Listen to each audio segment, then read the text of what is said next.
Good afternoon. Welcome to the world of luxury wristwatches presented by Citadel Watch.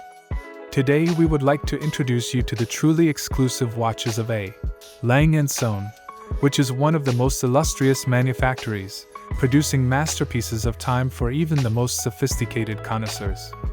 These watches are true works of art created for the most majestic personalities. The wristwatches were specially commissioned for Bernhard Heinrich Karl Martin von Bülow, head of the Federal Monarchy from 1900 to 1917. They have been fully restored and serviced, preserving their unique historical value. Every detail inside this watch, with the exception of the case, is original. The movement of the watch is on gold chatons and includes a gold anchor fork and a gold anchor wheel. On the base of the balance wheel is a diamond, which adds sophistication and sparkle to this work of art. The power reserve of this watch is 34 hours, ensuring reliable performance and accurate time.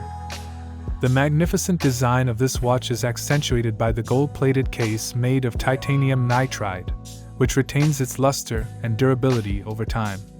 The strap, made of genuine elephant leather, provides a great tactile sensation and is highly resistant to wear and tear. It will be a beautiful piece of jewelry on your wrist and will be a dream object for any collector or connoisseur of precious and rare items. This Lange Sohne watches are a true symbol of luxury and are available only for our most sophisticated customers. We wish you a pleasant shopping experience and a wonderful day.